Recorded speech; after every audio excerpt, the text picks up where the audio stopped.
untuk bicara omset bisnis beberapa bulan dan 2 tahun terakhir, ya, sebagian besar menurun, ya, karena ternyata kalau bisnis memang begitu ya. Kalau bisnis kadang naik, kadang turun, betul? Betul. Yang penting ada parameter yang bisa dibaca sehingga kita bisa turunkan atau bisa naikkan. Bisa kita naikkan setelah turun. Nah, karena bisnis itu kayak mesin apa itu, layar monitor apa kalau di rumah sakit, monitor EKG ya. Monitor EKG itu kalau sehat lurus atau naik turun? Naik turun. Naik turun ya. Mana orang rumah sakit ini? Ya. Oke, dia naik turun. Berarti kalau bisnis kita naik turun, berarti apa dulu? Tapi ada data yang kita taklukkan di akhir 2018. Di akhir 2018 pada saat mereka lagi menukik turun, hampir semua MLM itu yang besar itu menukik turun. Kelly torehkan sejarah di situ. Di situ malah Kelly menukik tajam. Di 2018 akhir sampai awal 2019. Itu prestasi, itu pesta apa, sukses atau undian itu? Undian atau sukses? Sukses adalah sesuatu yang bisa diulang. Sukses adalah sesuatu yang terpola tetapi bisa diulang. Sudah diulang lagi omset yang kemarin itu? Terulang lagi? Belum terulang, berarti belum termasuk sukses. Oke. Kalau undian itu kan tidak bisa diulang. Tiba-tiba saja dapat undian berapa, ya kan? Dapat 1 mobil, tidak bisa diulang lagi.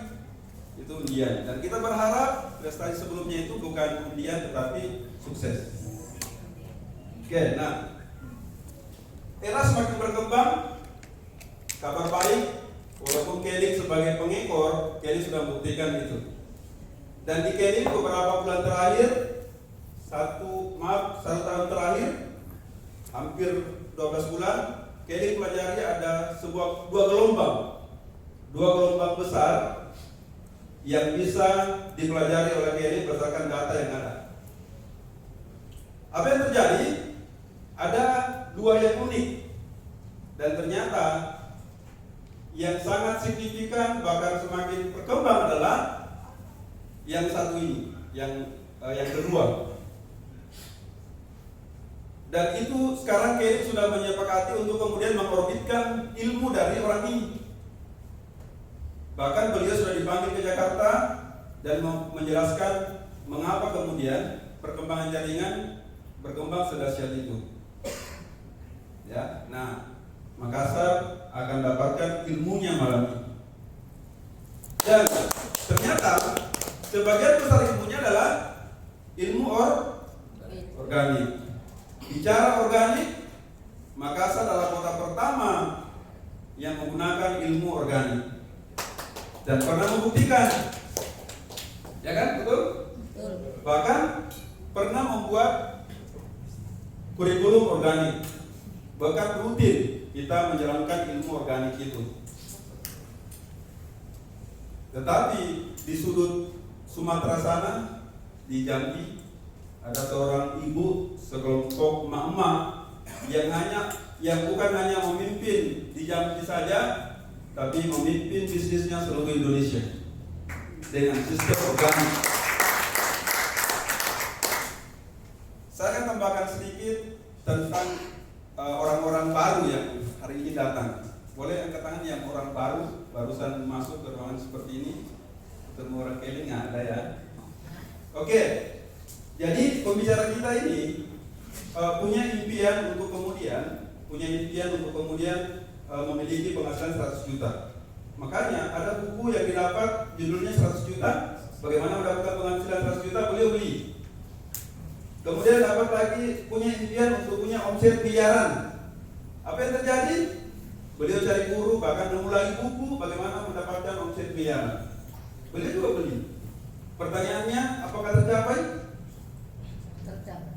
Sejak 2017 beliau berjuang, tetapi bukan hanya semangat atau tekad yang kuat, tetapi beliau belum menemukan kendaraan yang tepat. Sampai kemudian beliau bergabung di Kelly. Ya, beliau berkeliling menemukan kendaraan yang tepat. Dan satu persatu impian tadi tercapai. Dan untuk lebih lengkapnya, kita akan belajar langsung ke beliau. Aplaus sambil berdiri. Ya. Ibu 5 orang anak. Nah, 5 orang anak tapi bisa memimpin mama, bisa memimpin bisnis secara nasional. Kita sambut Eksekutif Bidang Slab Ibu Bisna Fadila.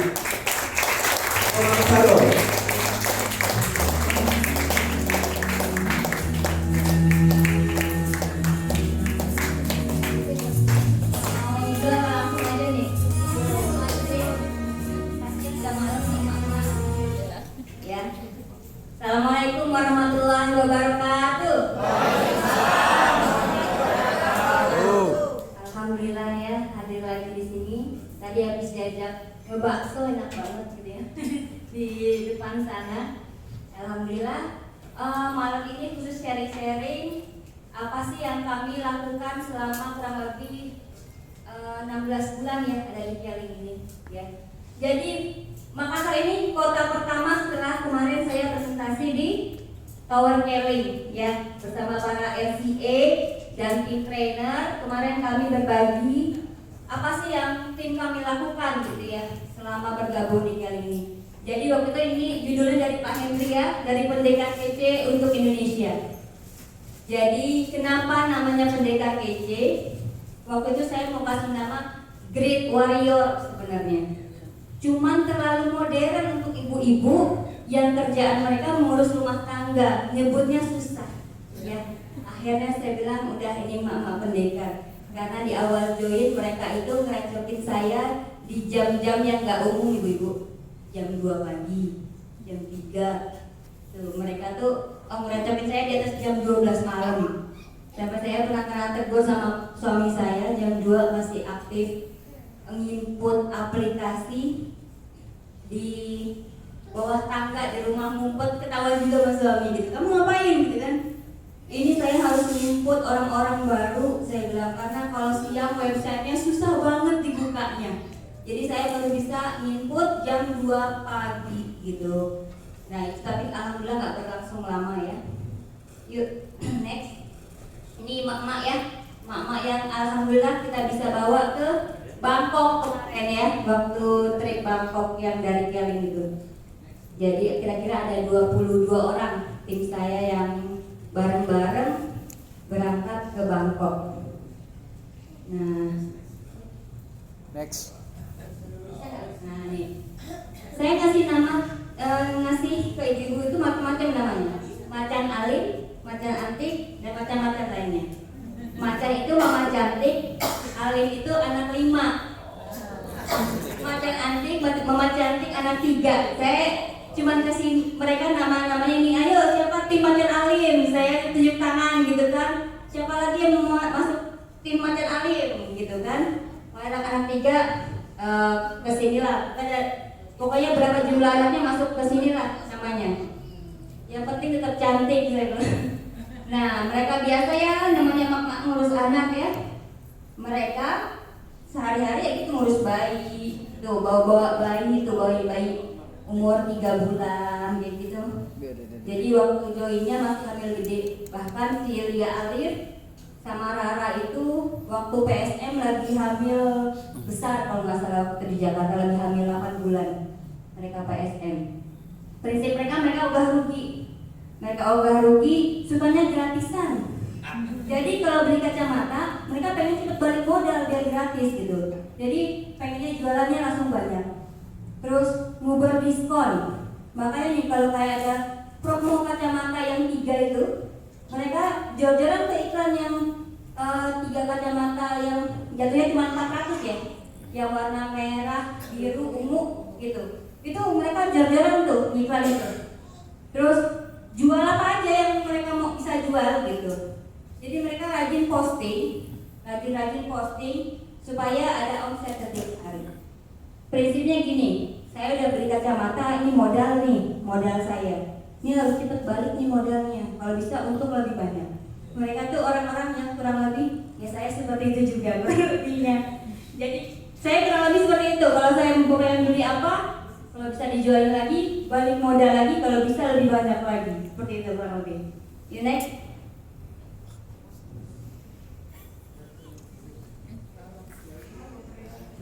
Nah nih, kita sudah bilang kita kaum rebahan terima transferan.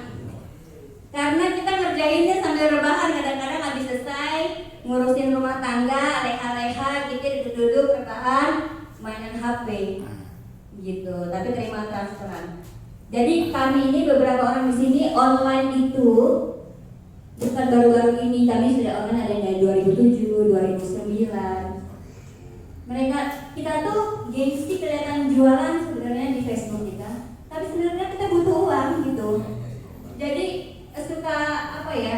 Jadi kita suka jualan dengan cara storytelling gitu, tapi kita di situ tidak bilang kita berjualan ya.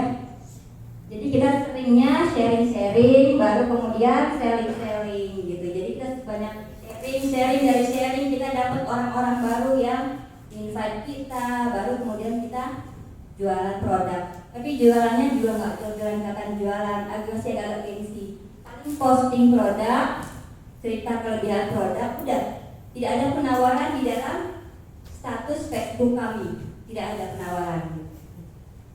Terus kita biar bikin status kita rame, kita suka saling komen, ribut di dalam komentar Facebook kita itu.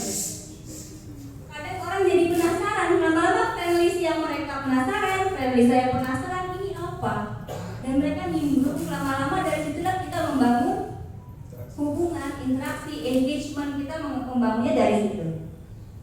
Terus di grup WA itu isinya nggak melulu tentang Kelly, enggak.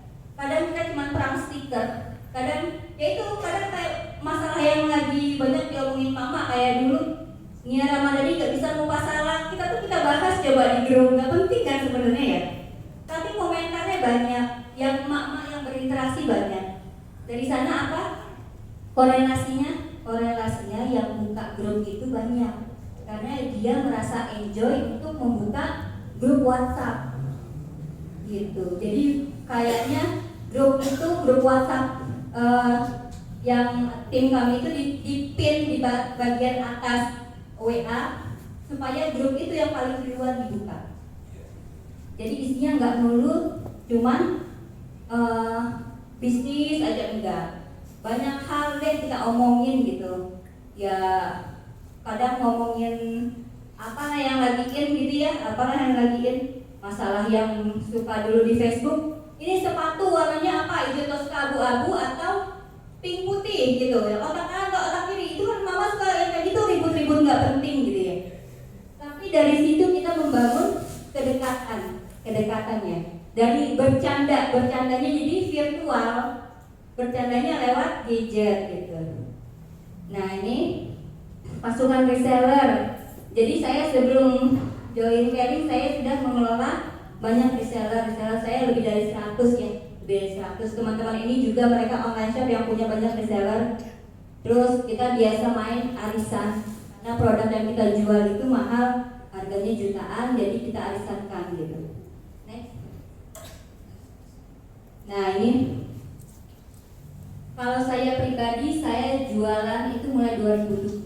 Waktu itu belum punya akun Facebook. Saya jualan dari multiply.com. Guru online saya sebenarnya adalah suami saya sendiri. Jadi yang ngajarin saya bikin email, buka-buka web, itu suami saya. Dari semenjak saya menikah, beliau nggak pernah pelit kuota. Waktu itu namanya internet mahal, pakai Telkomnet instan, apa itu mahal bayarnya. Tapi alhamdulillah saya selalu ada gitu. Dari tahun semenjak menikah sama Pak Fardi, kemudian Pak Fardi memang punya bisnis online. Waktu itu namanya Google AdSense ya, Google AdSense. Jadi beliau bisa bikin website, yang websitenya dipasangin AdSense sama si Google. Kita punya penghasilan dalam sebulan dulu ya, dikirimin cek sama Google gitu ya. Nah saya kok ngeliat enak ya kalau bisa online gitu. Tapi saya waktu itu ketemulah website Multiply ini. Dia itu mirip kayak Medsos lah zaman dulunya. Mungkin dulu ada Friendster segala macam ya sebelum Facebook booming. Nah ini Multiply. Saya waktu itu masih semester akhir di Jogja, masih mahasiswa. Waktu itu saya tinggal kerjain skripsi aja, lagi konsultasi sama dosen. Jadi banyak waktu luang. Akhirnya saya bilang sama suami saya minta modal dong. Saya minta uang dong 2 juta aja. Saya bilang, buat apa? Mau coba jualan online. Saya tunjukin yang kayak di Multiply, dikasih modal sama suami. Terus sampai di rumah, saya dikasih modal, saya belanja ke pasar Beringharjo, pilih-pilih batik yang menurut selera saya, gitu ya. Habis itu sampai rumah di foto-foto, mulailah upload di Multiply, menginvite teman-teman di Multiply, gitu ya. Dari Multiply ini saya pertama kali jualan. Alhamdulillah dari Multiply ini saya bisa ekspor ke Kanada, ke Moskow, ke Singapura. Karena waktu itu pemainnya belum banyak, gitu. Pemain online ini belum banyak. Dan saya tinggal di Jogja, gitu ya. Jadi dari sini saya pernah dapat orderan proyek baju batik untuk 17 Agustus dari konjen di Moskow. Saya pernah dapat orderan itu. Nah, dari sini juga kami bisa punya butik 2 pintu di Mall Safir di Yogyakarta. Jadi Mall Safir waktu itu isinya itu tentang batik semua, handicraft segala macam. Saya punya butik 2 pintu di sana. Sampai pernah diliput sama Jawa Pos. Butik saya itu besokannya saya dipanggil sama dosen saya. Dipanggil ditanyain, kamu ke Jogja mau jadi apoteker atau mau jadi pedagang? Saya dipanggil gitu. Saya bilang sama dosen saya cuma ngisi waktu Pak, karena tinggal bimbingan aja untuk skripsi, gitu ya. Ya alhamdulillah, seiring saya selesai kuliah, orang tua tidak memperbolehkan saya di Jogja lama-lama karena setelah 2006 itu kan gempa sebenarnya ya, gempa besar di Jogja. Jadi orang tua itu agak keberatan kalau saya berdomisili di Jogja. Jadi waktu itu saya pindah dulu transit ke Jakarta sembari Pak Fadli tes PNS, dia kembali ke Jambi sembari Pak Fadli proses untuk jadi PNS di Jambi. Saya stay di Jakarta.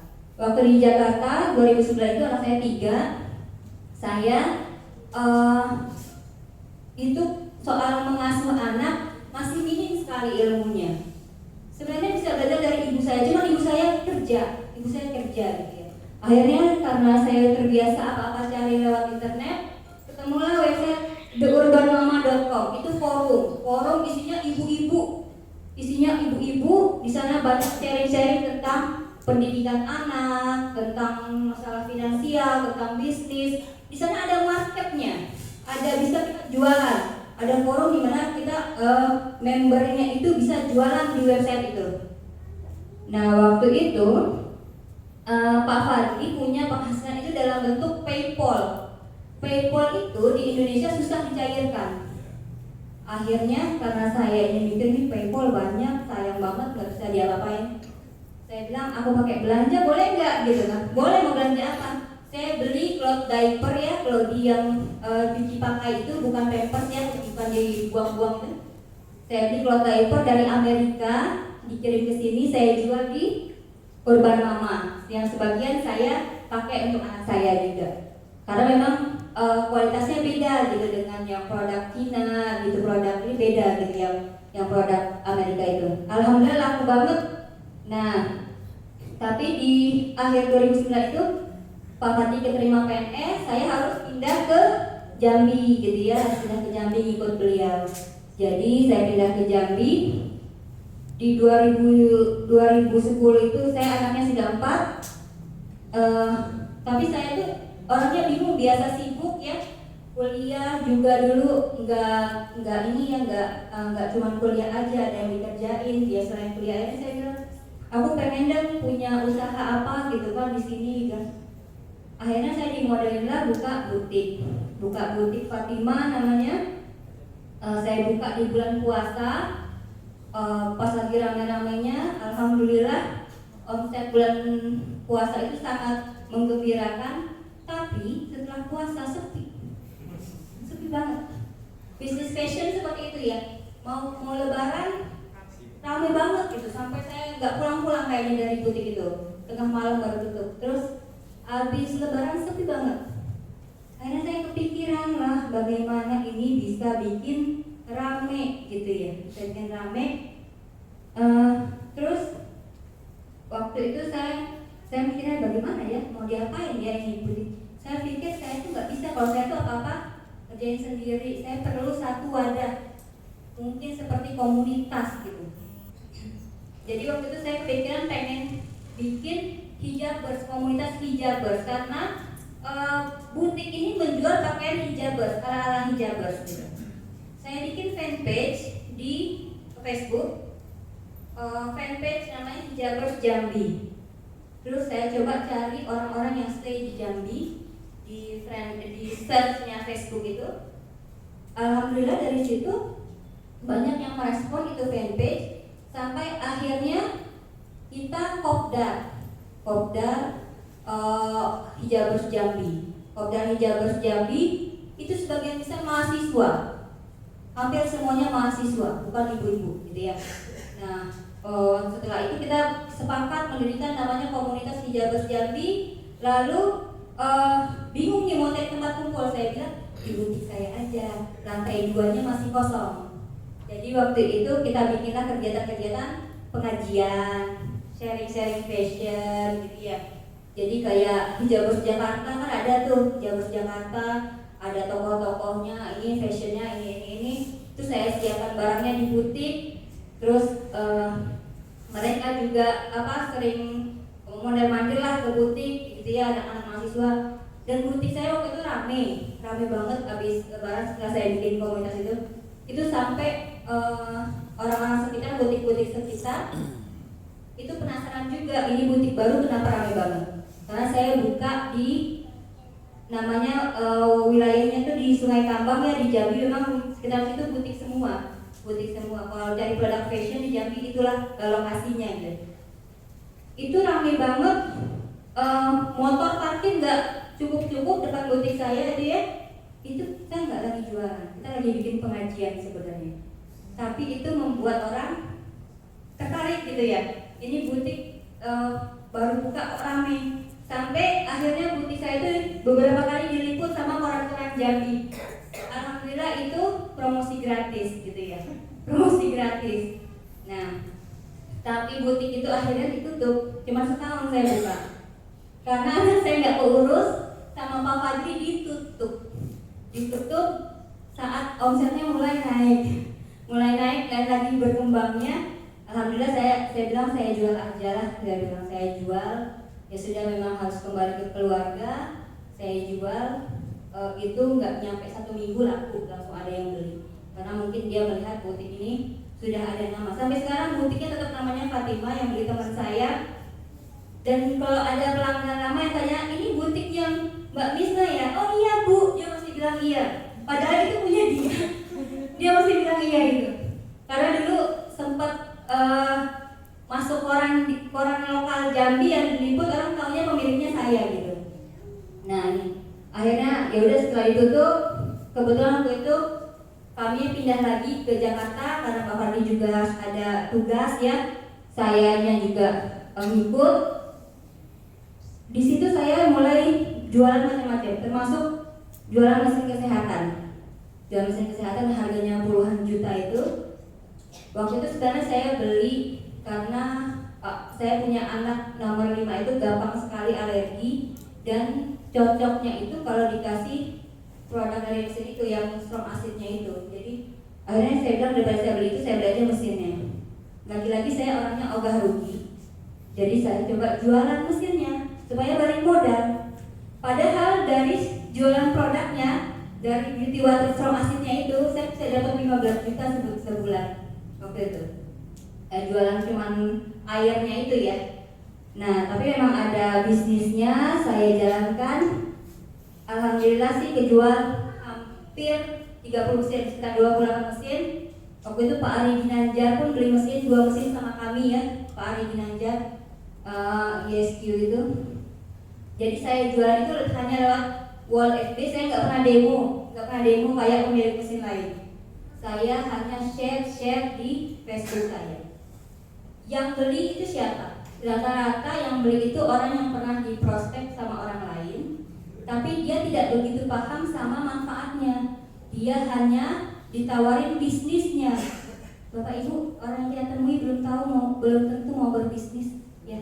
Harus dipahami kalau kita berbicara sama orang. Bisa jadi dia cuma terkait produknya. Jadi kalau kita jangan memprospek, jangan kelewatan seolah-olah bisnisnya ini banget, belum tentu dia butuh bisnis. Lebih baik kita banyak jadi pendengar, ya, supaya dia nyaman berinteraksi dengan kita, gitu. Ya alhamdulillah. Tapi akhirnya saya disuruh stop sama Pak Fadli. Pak Fadli lagi nyuruh stop bisnis saya nih, karena DSN MUI-nya seperti yang dijanjikan nggak keluar-keluar, sampai sekarang nggak keluar-keluar. Stop kata dia. Ini nggak seperti yang dijanjikan, dan saya khawatir ada kezaliman dari sistemnya, kata Pak Fadli. Dia orang yang cukup hati-hati untuk berbisnis. Jadi saya kembali disuruh stop. Padahal itu peringkat saya sudah lumayan. Sekali jual mesin saya bisa dapat 16 juta. Satu mesin itu saya jualan saya bisa dapat 16 juta gitu. Akhirnya disuruh stop lagi sama suami saya. Itu udah ikut lagi stop ya. Nah, sembari itu saya setelah itu saya melihat peluang lain. Produk edukasi anak ini sebenarnya awalnya saya butuh, karena anak ini lagi sedang-sedangnya nih. Di rumah kami semenjak 2009 itu ada TV. Jadi mau gak mau kami investasi ke mainan edukasi, ke buku-buku gitu ya. Nah, tahun 2015 saya mulai mengumpulkan buku-buku yang namanya ensiklopedia anak-anak. Harganya lumayan mahal, bahkan ada yang satu paket tuh 32 juta. Lagi-lagi saya orangnya ogah rugi, saya ikut jualan kan. Jadi saya jualan, tapi saya caranya gini. Saya posting kegiatan saya bersama anak saya dengan produk-produk itu. Alhamdulillah banyak yang ikut karena daftar nama saya di Facebook itu ya orang-orang seperti saya, ibu-ibu yang punya anak kecil gitu ya. Nah dari situ banyaklah yang ikut arisan. Dari sini saya belajar mengelola arisan sampai ya puluhan arisan yang kami kelola, puluhan grup gitu. Saya punya arisan lebih dari 100. Dari produk edukasi ini lumayan juga Pak. Saya pernah dapat reward keliling Eropa, pernah dapat tiket umroh, jalan-jalan ke Lombok, Bali. Pak Fadli itu saya ajak gitu kan, dari jual produk ini. Barulah ketika bergabung dengan Kelly, saya masih jualan produk ini Pak. Lagi ngejar tiket reward umroh, yang dapat alhamdulillah saya kasih ke ayah saya reward umrohnya itu. Nah 2015 inilah saya bergabung dengan Kelly. Next. Nah ini ya, ini waktu saya buka butik. Ini nih mahasiswa semua, saya sendiri gendong bayi. Ya, ini mahasiswa semua nih. Ini saya diliput nih satu halaman full di koran di Jambi gitu ya. Dari sini saya banyak punya kenalan. Ini kan dulunya mahasiswa, sekarang jadi ibu-ibu. Saya jualan produk edukasi, mereka beli karena udah kenal. Gitu. Jadi investasi namanya daftar nama itu udah tahunan saya membangunnya. Next. Nah, ini cara lain saya membangun daftar nama secara online. Saya menulis, nih ya. Menulis ini cuma sharing, saya nggak ada jualan di sini. Sharing tentang kayak gini lah. Saya didikan ibu garang agar anak jadi orang. Ya, saya sharing di sini. Ini yang like sampai 4.600-an. Di share 11.200 lebih. Saya panen orang yang invite mau punya pertemanan sama saya. Dari situ saya punya daftar nama yang calon-calon. Kalau saya jualan dia mau beli produknya gitu. Alhamdulillah dari sini. Ini banyak banget. Ini cara saya sharing yang saya mau seperti ini. Kita media sosial saya nggak melulu isinya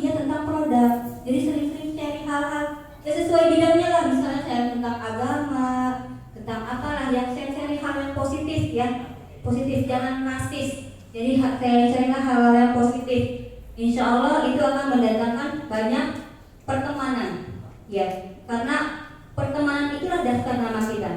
Next.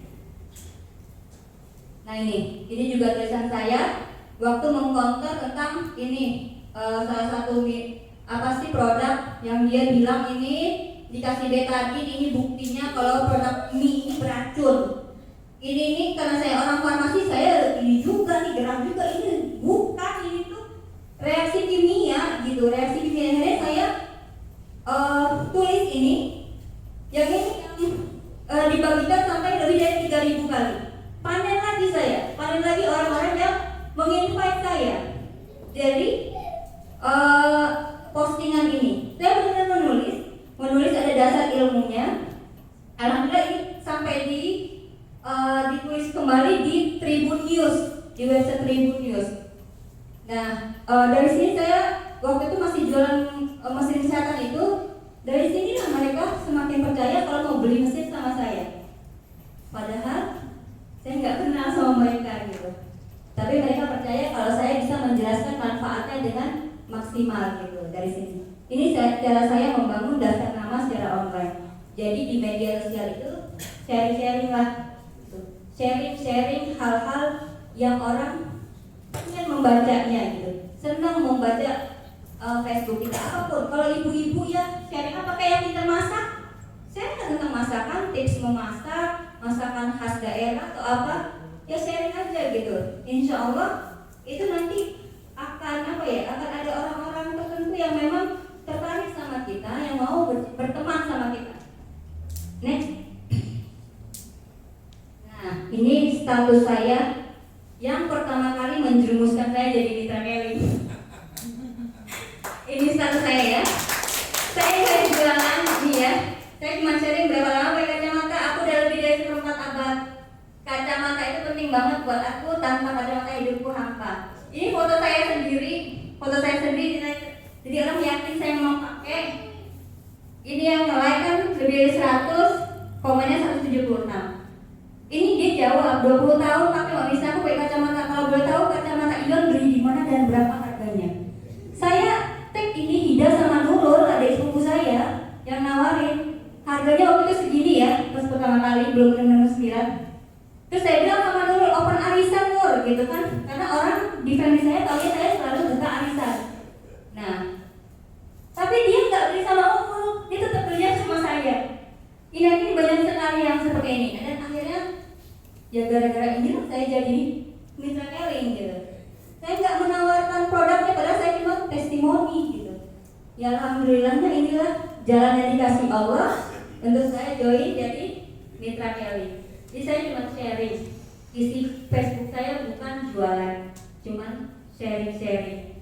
Tapi dari situ saya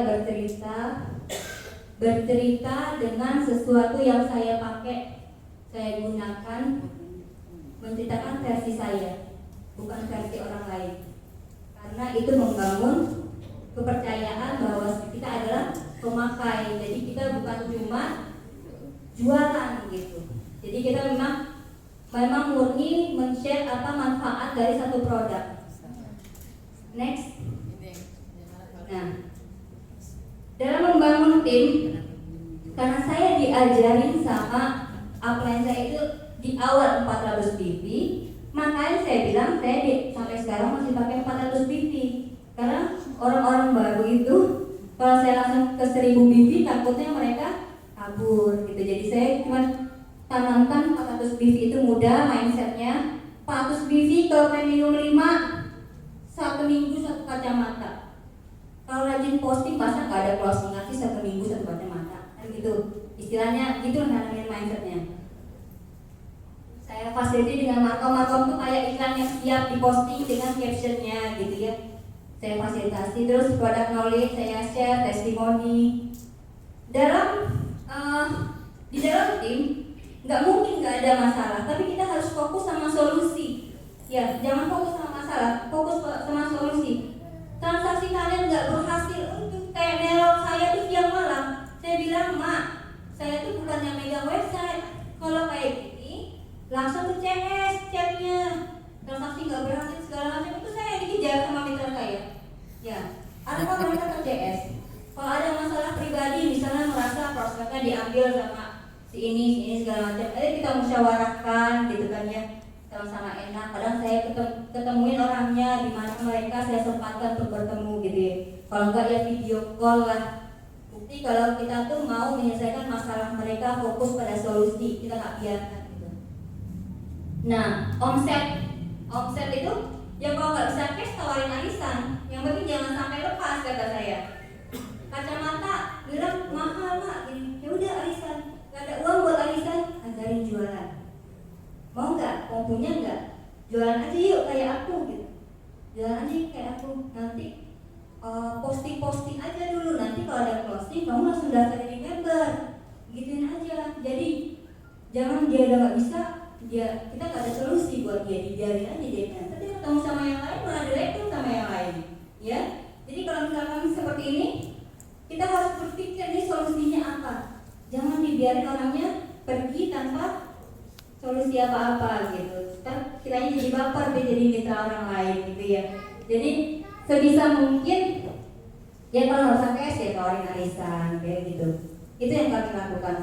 Tapi mindset bahwa berbisnis di kali itu mudah harus ditanamkan. Karena kalau belum apa-apa kita udah share-nya susah, mereka langsung mundur gitu kan. Kalau saya mungkin di awal-awal emak-emak itu merasa mudah karena target kita di perusahaan sebelum ini jualan buku itu untuk bisa dapat reward. Saya tuh harus ngomset pribadi jualan sendiri 100 juta sebulan. Sendirian jualan 100 juta. Akhirnya apa strateginya? Saya rekrut reseller. Gak mungkin omset besar tuh datang ke kita sendiri, kita yang handle sendiri, itu rasanya gak mungkin. Kalau kita berpikir uang besar itu biasa datang ke satu organisasi gitu. Gak mungkin ke personal. Kalau ke personal pasti sedikit karena kemampuan kita untuk menghandle banyak orang itu terbatas. Sangat terbatas. Jadi waktu itu saya buat punya omset 100 juta, kita rekrut reseller. Dari penjualan omset yang 100 juta itu kita berbagi profit sama reseller. Misalnya keuntungan saya dari perusahaan 200.000, yang 100.000-nya untuk reseller saya cuma separuhnya. Jadi komisi yang saya dapat misalnya dari perusahaan 10 juta, nggak utuh semuanya itu 10 juta, karena ada sebagian yang harus saya sharing untuk reseller gitu. Reseller pun kita maintenance waktu itu. Yang jualan banyak dikasih reward apalah, dikirimin apalah gitu, supaya mereka semangat untuk ngomset. Di tim saya pun juga gitu. Bahkan di awal-awal dulu saya challenge emak-emak itu, kamu 2 bulan emerald, saya kasih logam mulia cuma 1 gram sebenarnya, logam mulianya cuma 1 gram. Tapi alhamdulillah itu yang saya challenge untuk emerald, karena mereka challenge emerald saya untuk ke CA. Alhamdulillah mereka cepet itu jadi emerald manajernya. Cuma ngejar 1 gram logam mulia. Berikan reward, berikan penghargaan atas jeripayahnya gitu. Jeripayahnya. Nanti mereka pun insya Allah melakukan hal yang sama. Next. Ini servicing ya, membangun tim, kita harus service, sponsoring. Nah ya, dari awal dijelaskan tentang network marketing. Saya merasa kunci suksesnya adalah kita harus punya omset, kita harus merekrut, dan kita harus membina. Ini slide awal-awal saya waktu merekrut, mulai merekrut banyak orang di Keling ini. Omset pribadi itu bisa jadi dari konsumsi pribadi sama penjualan. Ya, rekrut itu saya kebanyakan customer yang saya jadikan mitra. Ya, mereka yang udah pakai produk, saya gimana produknya gini. Oh nanti kalau ada orang yang nanyain ini bu, bisa sih sebeli sama saya, tapi lebih enak kalau ibu yang jualan, daftar jadi mitra aja bu, gitu. So, saya tawarin dia kalau udah merasakan manfaatnya. Karena kalau dia merasakan manfaatnya, biasanya dia akan cerita kemana-mana gitu. Jadi jadikan dia mitra. Terus membina, kami masih pakai foundation pack. Tadi saya share sama Bu Uci ya. Saya share kalau saya punya grup FB, saya pernah namanya bedah foundation pack. Ya, masih pakai 7 langkah sukses, harus membangun diri, membangun daftar nama, itu masih kami lakukan dengan dengerin audio itu masih kami lakukan karena itu yang diajarkan oleh upline saya di awal-awal. Jadi saya melakukan itu dan saya ajarkan ke tim-tim saya. Segitiga S itu yang kami lakukan tetap menambah daftar nama setiap hari. Jadi caranya gitu. Jadi karena ini antrian pertemanan saya itu udah hampir 1000 sebenarnya dia. Setiap hari pekerjaan saya adalah mensortir akun-akun FB yang tidak aktif dari 5.000 friend itu nanti approve lagi FB baru gitu. Tapi bukan mitra Kelly ya. Tapi bukan mitra Kelly, orang-orang baru yang kira-kira akan jadi prospek gitu, prospek saya. Setiap hari saya lakukan itu. Nah, masih pakai question page, audio, buku hijau ini kemarin nggak tahu upline saya sampai nyiapin ada satu kardus gitu yang kita bawa pas PSM Jakarta karena waktu itu tim saya yang datang alhamdulillah yang PSK ada 82 orang terus yang maju PSK ada 3 orang gitu. Jadi kesempatan buat bagi-bagi buku hijau yang mau gitu. Jadi itu bisa ngumpulin orang banyak karena gini, saya promosi pertemuan. Misalnya saya menghadiri PSM, walaupun nggak ada mitra saya yang naik ke panggung, saya hadir di PSM. Kemudian saya live dari grup FB saya itu saya live. Ini loh materi-materi PSM. Saya selalu sharing itu. Lama kelamaan mereka ada yang pengen datang gitu ya. Dari situ saya promosi. Itu 82 orang itu banyak karena sebelumnya saya sama Pak Fadri datang ke Bekasi, Cikampek, Karawang, Purwakarta. Kita datangin mitra-mitra waktu itu 3 hari betul-betul di wilayah sana. Kemudian setelah itu Sabtu kita kembali ke Jakarta karena minggunya ada PSM. Alhamdulillah itu yang dari jauh-jauh pada datang rombongan sampai 82 orang. Alhamdulillahnya itu setelah kita datengin sharing mengenai pentingnya pertemuan gitu ya. Dan saya di sana juga mencari orang-orang yang memang kamu ini udah rutin 400 BD terus bisa naik panggung, dapat pin. Itu buat ibu-ibu penghargaan sekali. Mereka naik panggung, mereka dapat pin penghargaan. Saya cuma siapin apa? Bunga mawar aja buat mereka. Bunga mawar saya siapin gitu sama leader-leader yang lain. Jadi kita nyambut mereka dengan bunga gitu kan. Mereka benar-benar sangat merasa dihargai gitu. Dari situ mereka semangat untuk menghadiri setiap pertemuan-pertemuan. Itu cara kami untuk sosialisasi pertemuan Kelly. Sebenarnya materi saya cuma ini, coba next. Ini materi Alia Alif. Nah ini Alia Alif, dia di LC, insya Allah PLC-nya sudah di ACC. Insya Allah si Alia Alif ini dia ibu 2 orang anak, tinggalnya di Jonggol. Saya kenalnya online, sama-sama jualan buku. Dia dari 2009 mulai jualan. Dari grup alumni SD-nya sampai teman-teman kuliahnya. Nah ini Lia Alif ini sebenarnya nggak jago jualan Bapak Ibu. Nggak jago jualan dan orangnya agak nyeleneh, agak gimana ya saya bilang. Saya ngomong sama dia nggak bisa serius soalnya, selalu bercanda. Nah tapi alhamdulillah dia nggak bisa jualan, tapi dia bisa nyuruh orang banyak untuk jualan. Ngomporinnya hebat, ngomporin timnya di bawah dia ini banyak sekali. Dan dia nggak pernah bikin target sama timnya. Kalau saya bilang saya ini harus bisa masuk TV, dia enggak. Pokoknya kamu di sini seneng aja dulu. Ini yang dilakukan. Kadang dia cuma menyapa timnya di grup itu cuma tanya gini, "Ma, masak apa hari ini?" Rame tuh. "Goreng ikan, Ma." Di grup ini sih kayak gitu, Pak. "Goreng ikan, Ma, ini ya."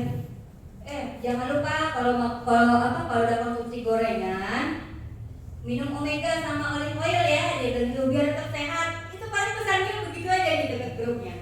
Paling dia cuma gitu menyapa gitu. Next, lihat. Keren. Nah, ini status dia tuh panjang kayak nulis cerpen. Ya. Tapi dia ceritain tentang Gamatika gel. Ya. Jadi dia itu cuma misalnya di sini. eh, ada dia tingkat gambar tingkatnya ini karena lupa gitu ya, karena akan lupa nanti itu akan mengganggu penampilannya yang harusnya paripurna gitu. Jadi dia cerita tentang si gambar tingkat dia bikin cerpen ini dia. Dan yang respon tuh yang 72 orang sampai di share. Dia nggak ada jualan, nggak ada jualan, cuman bikin cerpen. Tapi ya alhamdulillah ini banyak yang nanyain gambar tingkat jati opo gitu. Next. Nah ini, tuh, Celia, macam-macam dia ceritanya tentang si gambar. Jadi dia nggak, isi Facebooknya bukan jualan. Gitu. Kami membangun organik seperti itu, Bapak Ibu. Sharing aja gitu ya. Bagaimana supaya Facebook kami ini diminati sama banyak orang, followernya banyak, friendlistnya banyak, gitu. Tapi friendlistnya itu tertarget. Makanya setelah saya bilang Pak Ibu, cek deh friendlistnya, udah benar nggak targetnya? Jangan-jangan isinya orang keling semua. Jadi nggak tahu mau jualannya sama siapa, ya kan? Kalau isinya orang keling semua itu jadi paguyuban sharing-sharing tentang produk keling ke orang keling lagi gitu, ya. Kalau kita mau membuat jadi daftar nama, kita harus cek itu daftar pertemanan. Nah, ini si statusnya nih, ini di komen banyak orang sebenarnya. Cuma gawat ini, order ini nggak boleh masuk kamar mandi karena ada tulisan Arabnya. Cuma itu statusnya Celia. Betul, hebat Tapi kontennya. banyak yang ngerespon, banyak ada yang ketawa, ada TikTok itu banyak tuh, ada yang ketawa segala macam. Jadi orang nyimak Facebook dia tuh happy gitu. Bukannya mau apa? Bukan mau beli produk, akhirnya orang jadi membeli produk secara tidak sadar karena penasaran dengan apa yang diposting gitu. Iya. Kalau kita jualan biasanya nih, yang saya perhatikan itu malah jadi kacamata kayak nano ini berfungsi sebagai ini mengandung infrared ini segala macam. Sebenarnya itu kelihatan banget bahasanya jualan. Dan orang kurang suka akhirnya di skip. Karena nggak ada yang ngerti di status kita gitu. Boro-boro nge-like gitu. Nah kalau begini statusnya Celia ini ada orang-orang yang menanti ini orang postingannya apa lagi gitu. Karena istrinya nggak pernah serius seperti itu. Dahsyat. Kita jualan di media sosial, jadi bersosialisasilah. Itulah tempat kita mencari daftar nama secara online. Kalau kita nggak bisa kemana-mana kayak saya gitu, mau nggak mau interaksinya di WhatsApp, di Facebook. Nah dia ini bikin rekrut, yuk ngobrol santuy gitu ya. Pokoknya dia bikinnya kayak cerpen panjang gitu. Orang kan ya kalau ini isinya tentang jualan, status panjang ini ogah baca. Kalau dia enggak dibaca orang ini, dibaca orang, dia obo online dia ngerekrut. Obo online. Jadi tentang kayak BOP itu ya, BOP. Dia menawarkan tentang ini. Ini juga panjang sekali statusnya. Kayak cerpen. Benar-benar kayak cerpen. Tapi selalu astaga kata orang ini, kamu kayaknya pokoknya banyak yang merespon ini. Dia ya fotonya tentang produk, cuman captionnya bukan jualan. Ya, cuman dia expertnya nulis cerpen gitu. Kalau saya kan storytelling, menceritakan produk berdasarkan pengalaman saya. Kalau dia enggak, dibikin cerpen sama dia, sama Celia. Nah ini dengan berarti gayanya dia seperti itu. Nah ini dia isi postingannya. Orang yang berani gagal dia tidak akan gagal, orang yang miskin dia tidak akan miskin. Itu dari Pak Razi. Dia pakai foto dia. Tebak kenapa matahari tenggelam, karena dia nggak bisa berenang.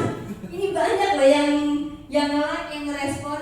Itu cuma dia mau cari ini aja, engagementnya aja sama pemirsa dia di dalam friendlistnya.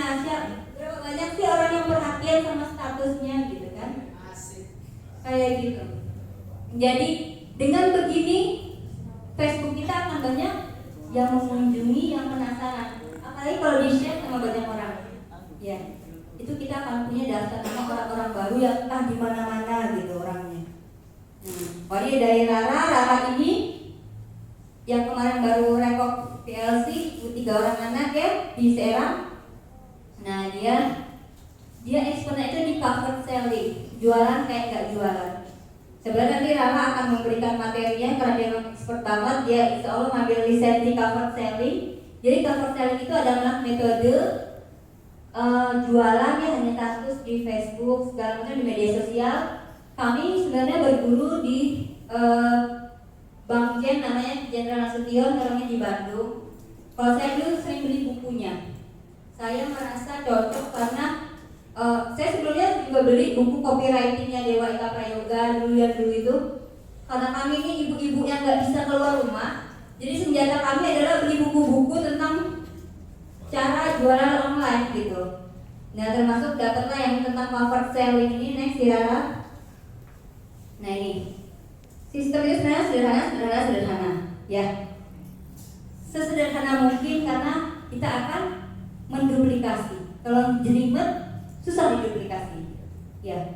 Kalau sederhana itu kita mudah menduplikasinya. Jadi kenapa saya sederhanakan 400 BV jadi 5 kacamata dulunya, sekarang bisa 4 kacamata, itu supaya pikirannya lebih sederhana, angkanya kecil. Karena otaknya yang merespon 400 sama 5 itu kan beda ya. Walaupun maknanya itu sebenarnya sama, cuman yang nyangkut di otaknya itu untuk orang-orang baru angkanya, bukan maknanya. Angkanya itu yang dia tangkap, wah susah nih banyak banget 400. Jadi kalau kita langsung bilang seminggu 1 aja bu, ibu seminggu cukup 1 kacamata, itu bagi dia oh iya ya seminggu cukup 1 ya, mudah gitu.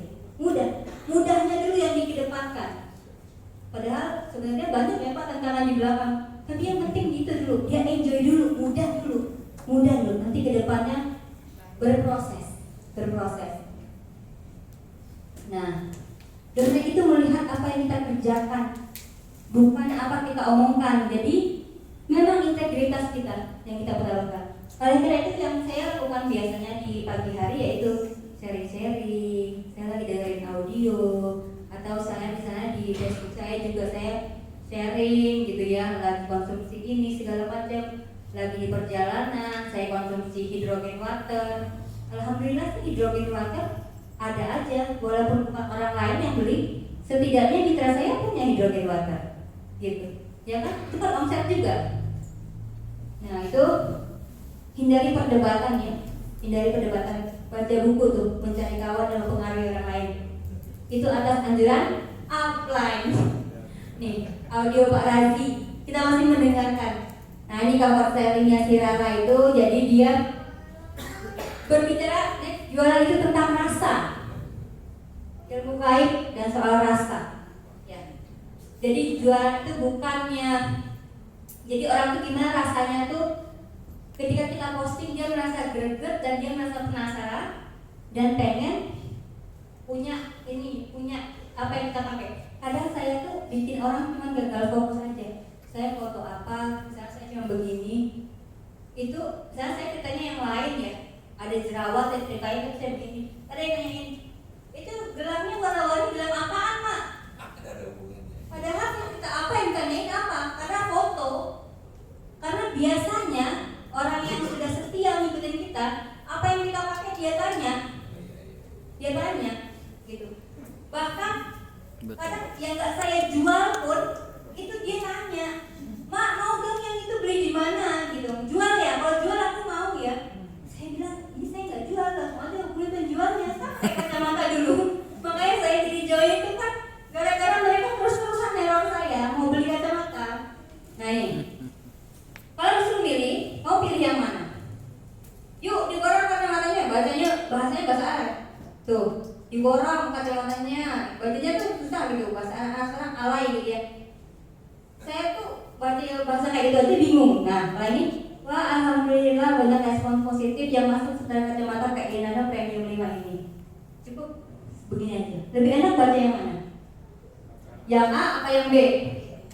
Yang bikin, karena nggak ada penawaran di sana, nggak ada penawaran, cukup seperti itu aja. Tapi orang jadinya penasaran.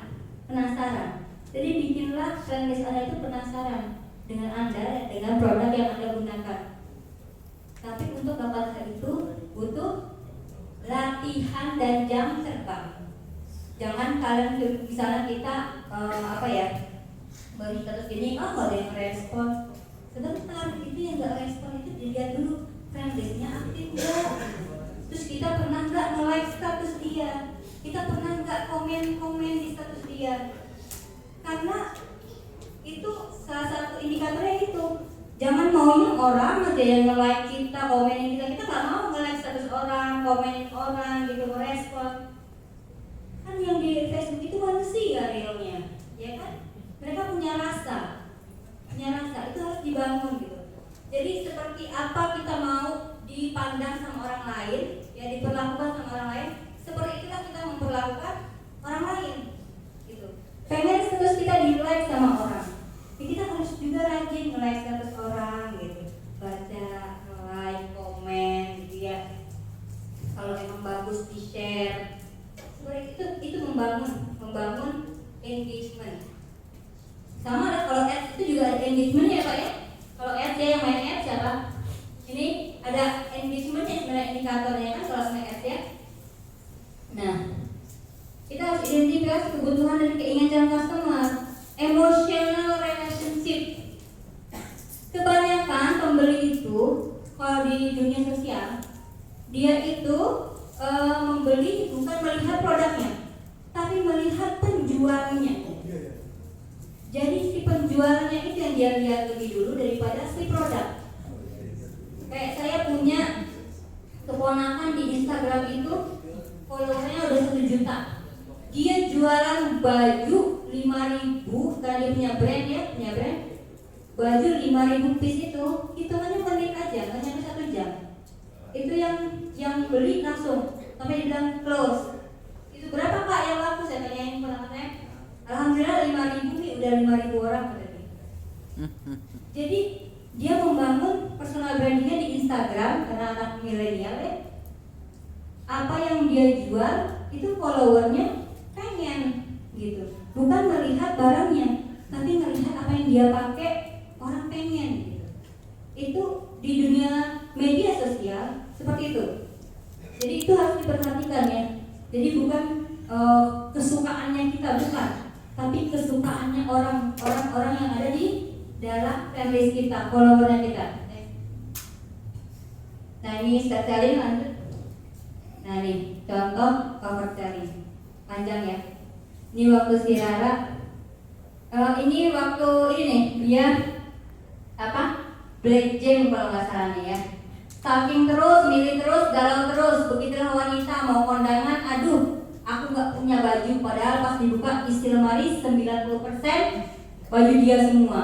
Sama dengan pengen warna merah tapi Ardi lucu. Aduh, hitam netral. Peach kok cocok amat. Terus dia bilang, tenang aja, ini saya nggak lagi ngomongin kamu tapi lagi ngaca. Kira-kira cocok yang mana nih ya? Ini bukan wajah saya, wajah emak upline saya yang dipajang. Ini dia majang foto saya pakai Premium 7 ya, si Rara ini. Alhamdulillah dari situ banyak ya order gitu. Jadi dia cuma cerita, nggak ada penawaran di situ. Nggak ada penawaran. Di sini juga nih. Iya, ini Black Jam nih. Alhamdulillah itu senang kalau ada yang senang pakai Black Jam karena memang produknya bermanfaat, tapi nggak perlu sedih aku jualnya di bawah happy dan santai aja. Sejatinya Cile tugas kita memang cuma pamerin aja. Sisanya biar netizen memilih dan Allah melembutkan hatinya. Selamat siang, sudah berapa jam yang kamu kehabiskan untuk memberikan nutrisi pada kulit wajahmu? Sangat kenyang selalu. Nah dia menyertakan nomor HP-nya, link nomor HP-nya. Alhamdulillah banyak aja yang order Black Jam ke si Rara. Orang tahu Rara pakai gitu.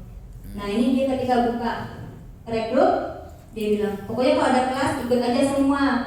Si Rara ini paling rajin ikut kelas-kelas training online. Segala kelas diikuti sama dia.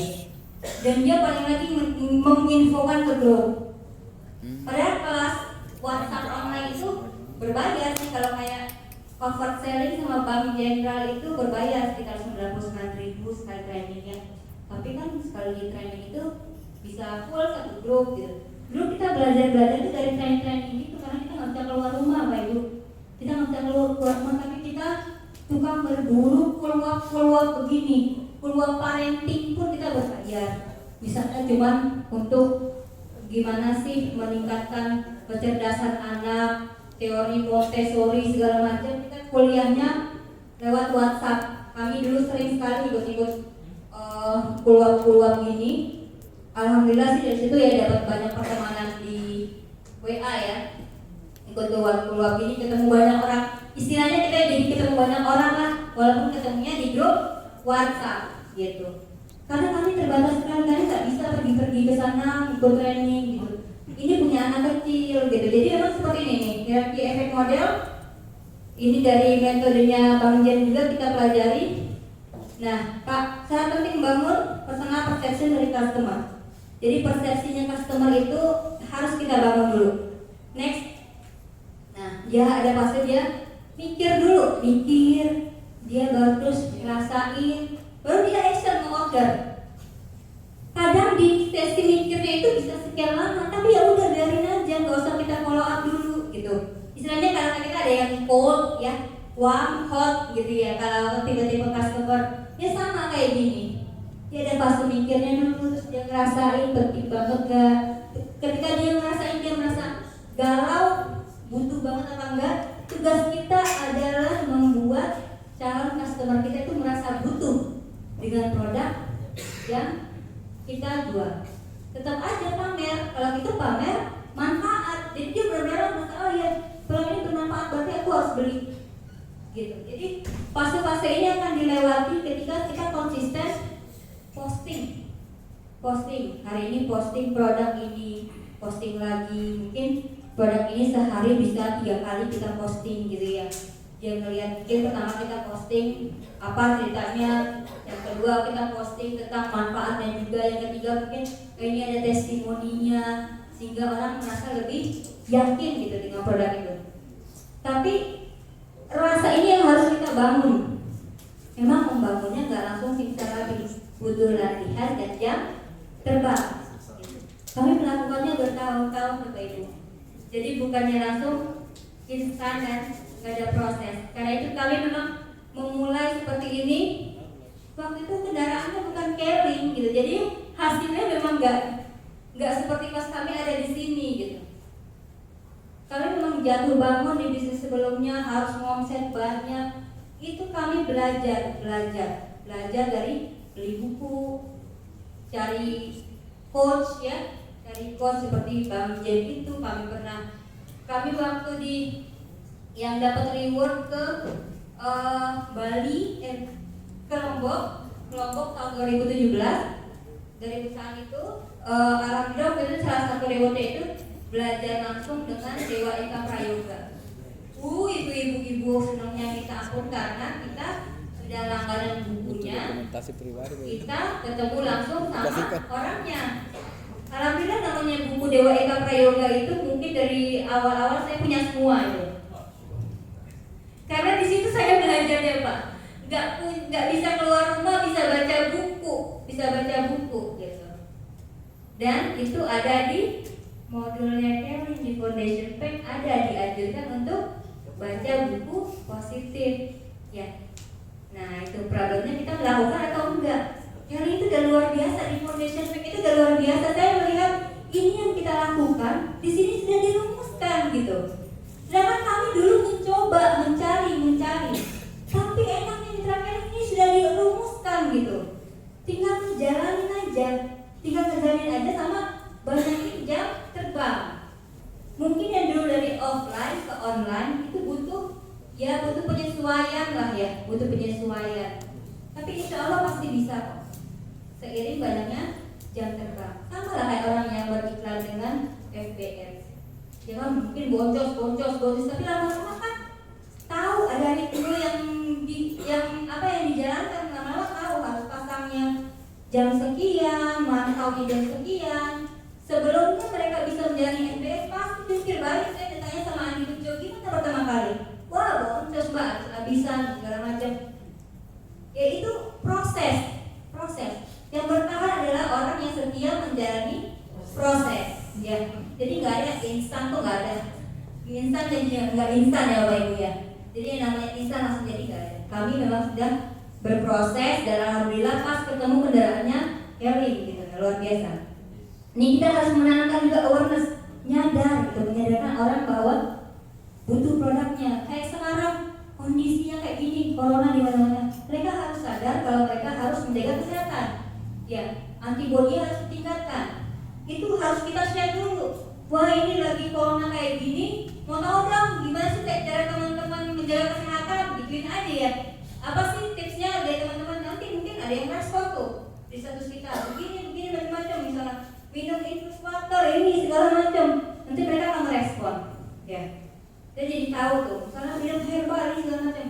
Ya udah, berarti ada orang yang sadar bahwa dia harus meningkatkan daya tahan tubuhnya. Kita tahu dari situ. Nah, setelah itu baru kita bisa sharing produk. Misal sharing produk, aku jualan produk ini enggak. Jadi bisa, alhamdulillah ya di saat corona kayak gini, kita udah mengkonsumsi produk ini, terbukti banget selama ini berhasil menjaga kesehatan kita untuk jadi lebih baik. Misalnya kita bikin seperti itu, tapi nggak perlu ada penawaran gitu. Tapi cuma semacam testimoni kita, tapi kita ceritakan dengan bahasa kita. Karena kalau kita ceritakan dengan bahasa kita itu datangnya dari hati, ya, datangnya dari hati. Kita nulisnya pakai rasa. Kadang mau nulis status yang dari hati itu harus ketik, hapus, dibaca lagi, udah enak belum dibacanya, ketik, hapus. Akan melalui proses itu, nggak ujung-ujung status itu ada. Nggak mungkin harus jadi alif nulis sepanjang itu kalau nggak ada proses berpikir dulu, berimajinasi, mau bikin cerita apa, itu kan pasti ada prosesnya kayak nulis cerpen, ya kan? Tapi itu kalau orang yang sudah terbiasa, cepat prosesnya, ketik hapusnya cepat gitu ya. Nah, semuanya pakai proses. Terus preference itu supaya mereka naksir sama produknya. Yang kelima itu conviction, itu mereka yakin dengan produknya yang kita sering sharingkan itu. Ya. Jadi kayak Omega kita bisa sharingkan dengan misalnya testimoni atau misalnya ada riset tentang pentingnya mengkonsumsi omega segala macam, itu membuat orang lebih yakin. Dulu saya jualan mesin Kangen Water yang itu tuh ya, yang harganya puluhan juta itu mesin itu. Saya jualan itu, kenapa orang yakin? Saya sering sharing tentang riset hidrogen water. Kebetulan Pak Fadli kan dosen, dia punya akses untuk jurnal-jurnal internasional. Jadi dia menemukan ada ratusan jurnal internasional tentang hydrogen water. Itulah yang kita share tentang hydrogen water. Dan dari situ dengan tentang penyakit, macam-macam penyakit yang dengan terapi hydrogen water ada perkembangan ya untuk sembuh segala macam. Sampai kami pernah juga orang yang waktu itu sakitnya kayak stroke lah di Jambi itu ya, stroke, dia orang dinkes, dokter juga nggak percaya awalnya, sama kita tinggalin mesinnya, suruh dia konsumsi 2 hari, dia bisa nyetir sendiri, datang langsung mau beli mesinnya. Itu kita kan agak susah orang kesehatan, bahkan dia orang kesehatan juga, tapi menawarkan produk kesehatan ke sama-sama orang kesehatan itu lebih sulit. Penolakannya besar karena mereka merasa ya, apalagi itu kepala dinkes gitu ya, susah gitu. Akhirnya bilang, udah Kak, cobain aja. Waktu itu Pak itu terbaring, dia nggak bisa bangun gitu. Saya bilang, tapi minumnya dari sini Pak, karena ya kalau misalkan yang fresh itu hidrogennya tinggi gitu ya, hidrogennya tinggi. Dia benar-benar konsumsi itu 2 hari, tiba-tiba dia datang nyetir. Luar biasa ya hidrogen. Itu orang merasakan langsung manfaatnya, dan dia memutuskan untuk beli karena dia sudah merasakan manfaatnya. Gitu. Pada orang-orang seperti itu kita nggak usah terlalu banyak cerita. Kalau kayak saya punya alat hidrogen itu yang tutupnya itu, saya tinggalin aja, coba ini tapi langsung minum ya, habis dikonsumsi langsung minum. Karena yang dulu kalau mesin itu kan suka dijual-jualin ya. Sebenarnya kalau dijual-jual di lapangan itu hidrogennya udah nggak ada, karena hidrogen itu mudah hilang, mudah menguap. Yang paling efektif sebenarnya yang tutup botol itu, karena begitu disiapkan hanya sesuai kebutuhan langsung kita minum.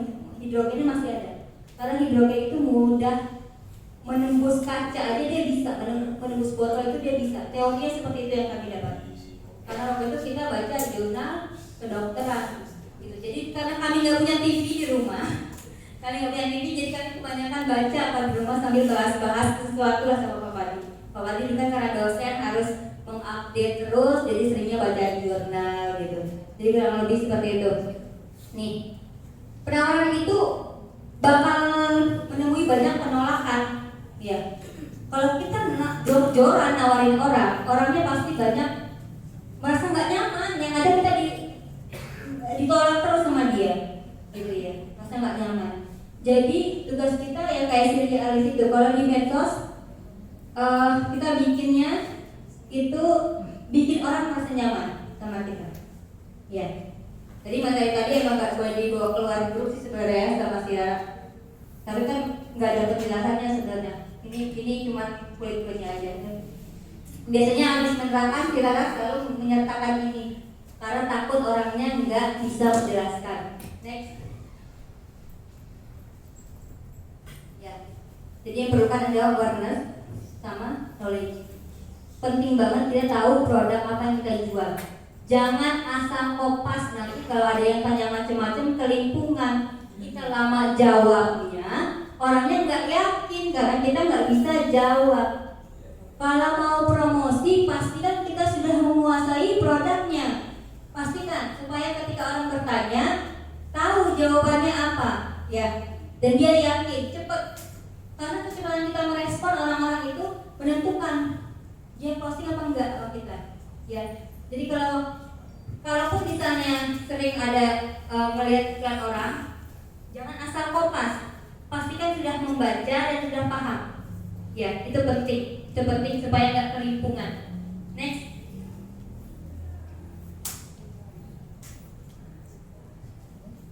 Ya, ini soal rasa tadi ya. Itu kalau kita udah merasa orang udah merasa greget banget, dia tuh pokoknya udah yakin banget lah sama kita. Ya, itu penting banget. Ya, next. Nah ini teoritis banget ya. Think, feel, do. Di think itu ketika dia berpikir, dia merasa ada awareness-nya, ada knowledge. Feel itu dia merasa suka apa enggak. Terus nanti lihat nih, yang dia beli apa enggak. Ya, putusannya nanti di atas itu. Do-nya itu dia memutuskan beli atau enggak. Tugas kita nih yang dari bawah ini. Nah, ini buku referensinya yang kalian pakai. Namanya Mantra Comfort Selling. Namanya mantra. Ya, yang menulis namanya Jenderal Nasution. Orangnya dibantu. Sebenarnya akhir minggu ini kami ada gathering comfort selling di Jogja ya. Tapi dibatalkan karena isu corona, diundur sampai waktu yang belum ditentukan. Jadi, kenapa pakai metode ini? Karena metode ini bukan metode untuk penawaran, bukan hard selling, bukan terang-terangan menawarkan. Tapi kita diajarkan bagaimana menjual barang itu dengan rasa. Ya, dengan rasa. Kita bisa jualan bahwa produk itu benar-benar kita sudah yakin, merasakan. Itu penting buat kami karena friends kami itu emak-emak itu dia baperan gitu. Kita sering memainkan perasaannya. Emak-emak kan apa yang dibahas gitu kan, yang bikin baper pasti paling banyak komennya, ya kan? Jadi yang main Facebook tuh lebih banyak mama kan sebenarnya. Kalau anak milenial Instagram, kalau WhatsApp ya orang-orang kayak kita lah, ibu-ibu 25 tahun ke atas. Kalau anak-anak milenial ke Line, mereka pakainya Line, mereka nggak WhatsApp, ya. Jadi itu harus dipahami itu. Jadi kita mau menawarkan ke siapa? Ada baiknya dari sekarang kita mulai membangun yang namanya Instagram, yang namanya Line. Coba ekspansi kalau yang sudah expert di Facebook. Kalau yang Facebooknya belum ini ya ini dulu lah latihan di Facebook. Saya sekarang lagi latihan di Instagram karena saya berpikir memang banyak anak milenial. Tapi 2-3 tahun di depan itu anak milenial bukan anak-anak lagi. Mereka mungkin sudah menikah. Nanti kehidupannya lebih mapan, gitu kan? Kan kita bangun bisnis cuma buat tahun ini, ya kan? Kedepannya kan masih panjang ceritanya. Ya, tapi dari sekarang mulailah membangun friendlist itu butuh waktu yang konsisten, terus-menerus, dan disiplin. Itu kami lakukan dari 2007 ini. Nah, ini giveaway. Giveaway ini salah satu cara kami juga untuk mencari daftar nama. Jadi gini, kalau giveaway ini biasanya kita nanti ada syaratnya ya, nanti di-share. Kalau saya malah kalau bikin giveaway suruh nge-tag 3 orang, minimal 3 orang, share dan tag 3 orang teman kamu untuk dapetin. Nanti ini yang komen banyak, padahal kita cuma bagi-bagi misalnya 2 kacamata. Sama aja kayak kita ngiklan, ngeluarin modal 2 kacamata, tapi kita dapat banyak daftar nama. Bahkan bisa ribuan dari sini. Karena ini akan di-share ke banyak orang. Dan nanti dia akan invite kita ke giveaway. Kalau di Instagram juga pakai giveaway untuk nambah follower. Karena dia harus follow akun kita, tag segala macam. Nah, ini di Instagram. Ini salah satu buat menambah daftar nama. Next. Nah, nih giveaway Black Jam. Ini rame nih, 135 komentar, 135 orang. Padahal yang dapat cuma 2 misalnya. Tapi yang itu kan banyak. Ini yang komen aja, belum yang share gitu ya. Nah, ini like, share postingan ini cukup sekali aja ya gitu kan. Nah, ini tapi lumayan dari sini dia dapat daftar nama baru. Ya. Itu salah satu trik-triknya. Lagi. Nah, ini ya. Ini training basic. Kita pastikan hal-hal yang penting di awal-awal nih kita bintangin, pesan berbintang. Hal-hal yang penting ini si Rara ngebintangin waktu dia chat sama Uul ya, sama Nurul dari ibu saya tuh. Nah, ini belajar lakukan ajarkan, gitu. Karena waktu itu kita ini apalagi bingung gitu kan, udah yang sedikit kita dapat itu yang kita lakukan, kita ajarkan. Nanti belajar lagi, lakukan lagi dan ajarkan, itu aja.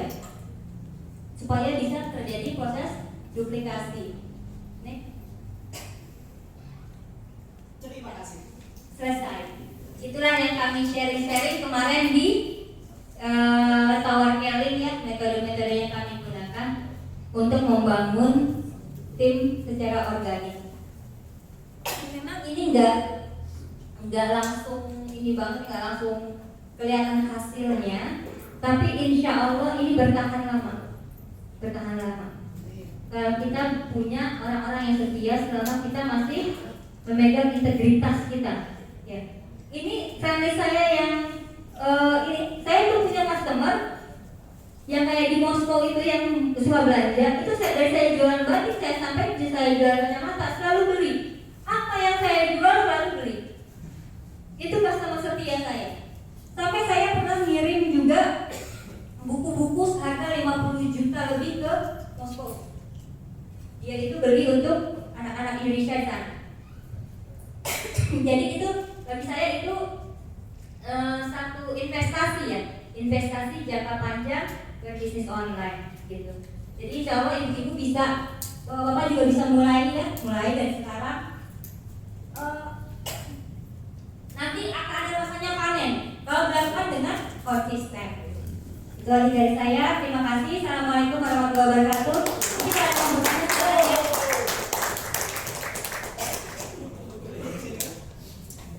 Tahan di. Aplaus untuk Ambassador Indonesia. Sudah tahu rahasianya? Kita sabar lagi untuk memulai ya. Oke. Itulah kedahsyatan dari tim pendekat kece ya. Nah, kabar baik. Masih ada waktu untuk yang mau bertanya. Ya. Kita siapkan untuk berapa orang? 3 orang aja, 3 orang ya. Boleh Pak Lisa? Oke, terima kasih. Saya sangat penasaran sebenarnya dengan yang kita tahu selama ini bahwa salah satu strategi grup Bumisma Merdeka PC ini yang heboh di Indonesia ini di Indonesia adalah dengan konsep arisannya. Ya.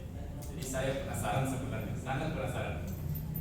Teman-teman juga sangat penasaran.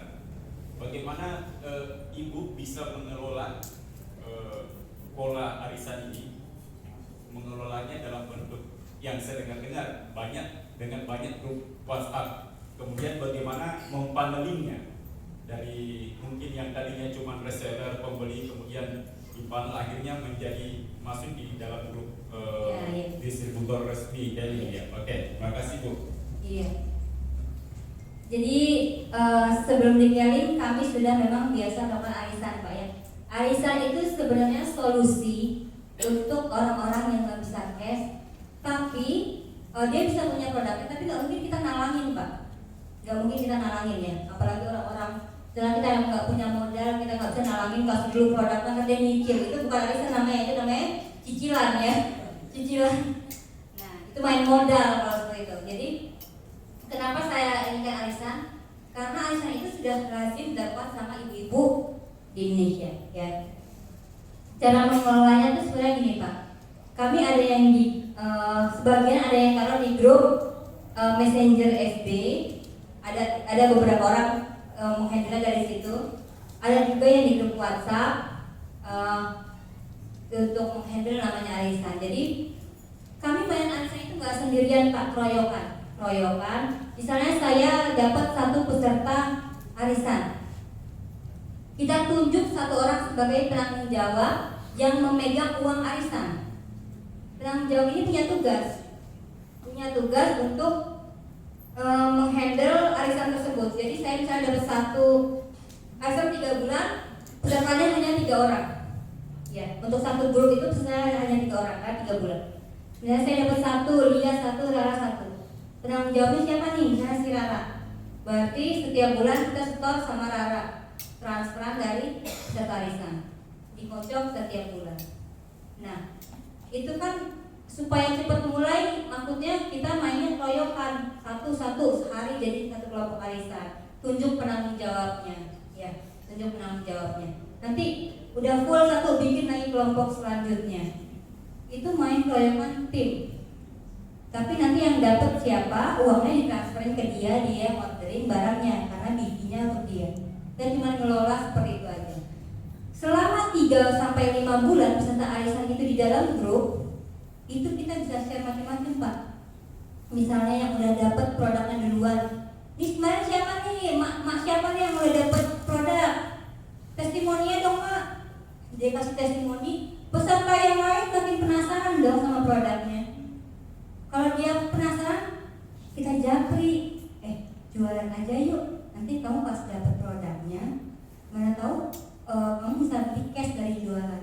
Pas dapat produknya, kamu dapat uangnya aja karena kamu udah beli cash dari hasil jualan. Kita ajarin seperti itu Pak. Jadi kita kasih dia iklan-iklan untuk dia posting di grupnya. Jadi orang di dalam grup arisan itu istilahnya dalam kolam kita. Ikan di dalam kolam kita tinggal kita kasih makan. Dan kita pancing, ya. Jadi seperti itu. Jadi kurang lebihnya seperti itu. Kita bikin kolamnya arisan itu. Rata-rata kami rasanya memang dari peserta arisan, yang bisa jadiin mitra. Jadi prosesnya seperti itu. Artinya itu interaksinya setiap hari, kurang lebih. Karena grup itu isinya kan nggak cuma 3 orang grup WhatsApp itu. Arisan kelompok 1 jatuh tempo tanggal sekian, nanti ada lagi masuk kalian kelompok 2. Dia akan lihat nih, banyak ya peserta arisannya gitu kan. Tambah yakin dia. Nanti dia jadi mitra, dia ngerekrut. Ini lagi, taruh lagi di dalam grup itu. Jadi grup itu ada terus. Dan kerasa banget punya grup arisan pas bulan puasa. Pas bulan puasa kalau kita cuma ngandelin cash, kadang orang prioritasnya bukan lagi untuk beli produk, ya. Tapi yang namanya arisan nggak peduli bulan puasa, nggak peduli lebaran, waktunya bayar arisan ya bayar arisan, tetap kita tagih karena itu sudah akad perjanjian di depan bahwa uang arisan harus disetor setiap tanggal sekian gitu. Jadi walaupun peduli itu puasa, peduli itu lebaran, kalau bisa ya bayar arisan dulu gitu, karena ini kewajiban kamu sudah dapat barangnya. Ada nggak sih minusnya itu arisan? Ada. Kadang nagihnya susah. Tapi itu berapa persen sih dari sekian banyak peserta? Namanya dalam dalam interaksi seperti itu akan adalah hal-hal sandungan-sandungan kecil seperti itu. Tapi ya nggak usah diambil pusing. Kita lihat banyak kan orang yang amanah apa enggak gitu kan? Gitu. Jadi itu nggak usah diambil pusing gitu. Paling mereka telat. Dan enaknya lagi pas arisan itu kita minta KTP Pak, minta KTP, minta data. Begitu dia langsung mitra langsung udah KTP udah kita pegang. Ya dari situ. Jadi dari situ seperti itu. Jadi kami memang sampai sekarang masih mengelola arisan terutama untuk produk-produk yang harganya lumayan. Aura Pen, Slimming Body, Hydrogen Water. Saya punya mitra Mbak Lina yang di Cikampek banyak bikin arisan Hydrogen Water. Yang awal-awal itu arisan itu orang kantor suaminya. Jadi suaminya bawa alat hidrogen itu ke kantor. Setiap pagi dia bikinin buat teman-temannya. Teman-temannya di Pupuk Kujang, beliau kerja di Pupuk Kujang ya, suaminya Mbak Lina itu. Beliau bikinin. Dan itu ada teman-temannya yang diabetes, yang asam urat, itu merasakan, akhirnya pengen beli nggak bisa cash, dibikin arisan sama bapak itu. Nah nanti si temennya itu sharing lagi ke keluarganya, akhirnya ikut lagi sampai sekarang masih punya arisan Hydrogen Water. Cuman dari awalnya dia bikinin dari teman kantornya gitu.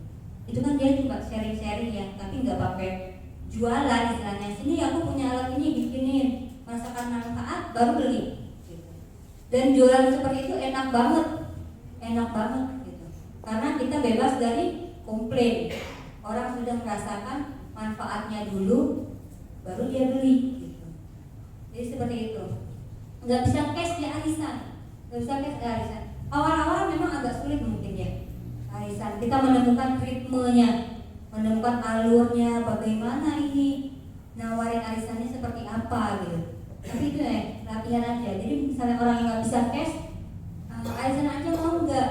Tapi Bapak sebisa mungkin itu beberapa orang nanti dapat satu gitu ya. Jadi misalnya mulai dari 3 bulan atau 5 bulan. Jadi mainnya kami keroyokan ke arisan, bukannya saya harus cari 5 orang gitu. Itu kan ya lumayan juga effortnya kalau setiap hari harus cari 5 orang gitu. Nanti kelamaan mulai itu arisan karena nggak nyampe pesertanya, orangnya kabur.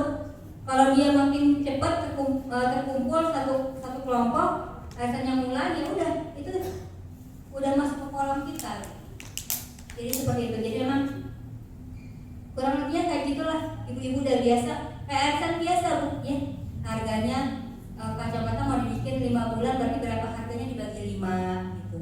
Kayak seperti itu aja. Nanti bareng-bareng nanti yang dapat siapa, transferin tuh ke yang dapat. Tanggung jawabnya siapa? Ya ada kan kalau kita arisan bulanan tuh ada kocokannya kan. Ya kurang lebih seperti itu. Ya. Ada lagi? Pertanyaan kedua dari Mama. Ini bapak semua. Penasaran bapak. Penasaran. Terima kasih kesempatannya. Tanya kembali. Pertanyaan saya kali ini, kalau misalnya kita sekarang mau praktekkan yang perlu lakukan, kira-kira langkah-langkah apa yang perlu kita lakukan? Yang saya lakukan yang mana nih Mas? Tidak, maksudnya yang kami ini yang mau praktek, langkah-langkah yang kita lakukan itu apa saja tahap-tahapnya? Kalau saya ya paham dulu produknya apa. Kan produk caring banyak. Masnya tentukan dulu apa sih yang mau di-sharekan gitu. Produk apa yang pernah dipakai? Kayak saya pertama di awal pakai kacamata kan saya pakai gitu. Jadi saya sharing berdasarkan pengalaman saya Nah, masnya udah pernah pakai produk apa yang dirasakan, tulislah. Belajar menulis. Belajar menulis itu bisa kita lakukan kalau kita sering membaca. Ya, kita sering membaca, kita akan tahu namanya diksi-diksi gitu ya. Cara bacaan yang enak tuh kayak apa sih gitu ya. Nah, itu dari situ. Ya, kalau kita cerita pengalaman kita tentu kan dengan bahasa kita, tapi kita juga harus merasakan itu enak nggak sih kalau dibaca sama orang gitu. Ya, kalau itu sih saya lakukan. Terus masnya juga harus lihat dulu friendlistnya. Ya, udah kolomnya udah bener belum, daftar namanya udah bener belum. Itu kira-kira ini target market saya bukan. Itu harus tahu dulu itu target market saya atau bukan. Bangun engagement dengan mereka, nge-like, komen, itu rutin. Mungkin dari situ mereka akan kenal sama masnya, lama-lama perhatian gitu. Itu karena kita sering nge-like, komen gitu. Dari itu aja yang harus tentukan hal-hal rutin apa, kebiasaan apa yang mau kita kerjakan setiap hari dalam membangun bisnis kita. Ya, itu harus kita punya to-do list. To-do listnya apa? Pagi harus ini, harus itu. Karena saya dulu memang awal-awal kelimpungan karena saya nggak punya pembantu, harus menghandle anak-anak. Lama-kelamaan saya harus berpikir menemukan ritme. Lama-lama saya nulis pagi aku dari jam sekian antri anak sekolah, pulang dari rumah ini nyuci, masak dan segala macam. Oh, berarti aku baru bisa mulai kerja jam sekian. Itu saya tuliskan apa yang mau saya lakukan. Posting ini. Kalau dulu saya bikin gambar sendiri, foto ini. Itu bisa jadi misalnya di weekend saya tuliskan rencana kerja saya gitu. Rencana kerja saya tuliskan, nanti baru saya realisasikan gitu. Nanti dari situ saya punya checklist. Oh, ini nggak bisa. Evaluasi lagi. Jadi ritme itu akan ada. Kita akan tahu diri kita apa yang kita lakukan kalau kita sudah melewatinya. Ya, sudah melewatinya. Jadi masnya misalnya nih baru mau mulai membangun friendlist di Facebook misalnya.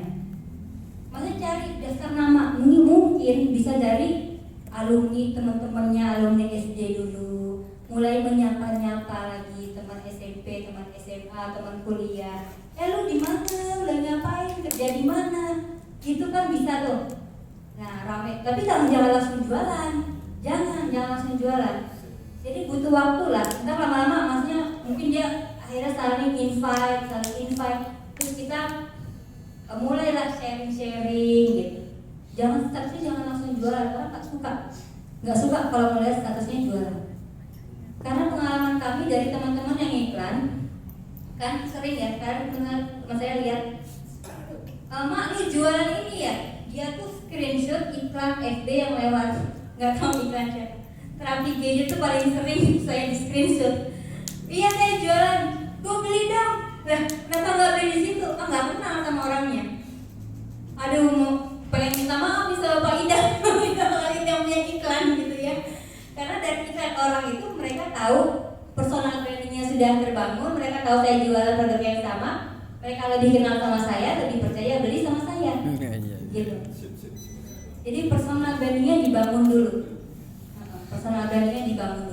Dan itu memang integritas kita istilahnya ya. Ya. Oke. Terakhir dari Mama bonus. Yes, Mama. Ya ini kita ke paket umroh. Ya. Tadi kita mau bentuk barisan juga yang misalnya. Jadi kita membentuk 10 orang. Ada nggak waktu yang ditentukan? Misalnya paket umrohnya bulan sekian harus pelunasan. Pelunasan itu 45 hari sebelum berangkat umroh. Tapi kan nggak ada waktu ya, misalnya masih 3 tahun lagi ibu baru ini mau pelunasan, itu nggak apa-apa, nggak ada jeda waktunya kalau untuk nabungnya. Pelunasan itu ketika kita memang tabungan kita sudah cukup misalnya ya, atau memang kita pas ada rezekinya, minimal 45 hari sebelum berangkat itu sudah harus lunas. Cuma itu aja sih. nggak ada. Jangka waktunya berapa tahun itu nggak ada, itu bebas.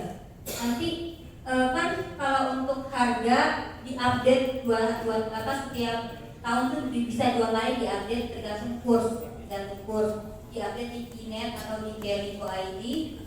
Tapi untuk berangkat nggak ada jeda waktunya. Ibu mau nabung 5 tahun pun bisa, gitu. Bisa. Yang penting 45 hari sebelum waktu keberangkatan udah lunas. Itu aja.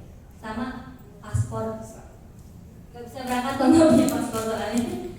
Yang paling penting bikin paspor dulu deh kayaknya. Ya, bikin paspor gitu ya. Makasih. Oke, Ada lagi? cukup. Cukup. Ya. Nggak apa-apa sih kalau ini mumpung saya di sini. Iya. Kalau masih ada bonus satu lagi supaya seimbang. Tadi kan 2 cowok, 2 juga mama ya. Kalau tidak bertanya, yang ditanya boleh tanya. Mamanya. Sudah cukup ya. Oke. Oke, terima kasih. Aplaus sekali lagi.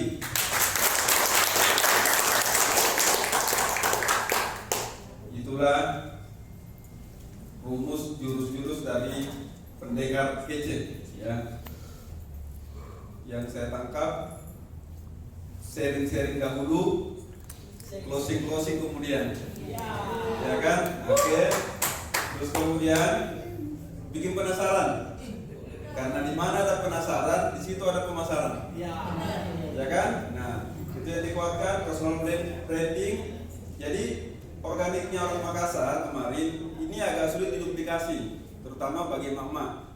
Nah, beliau ini sudah gambarkan organik yang sangat simpel, dimudahkan sehingga gampang dimodifikasi dengan siapapun, terutama mama, dimanapun, kapanpun dan dengan siapapun begitu. Sangat mudah ya. Akhirnya semakin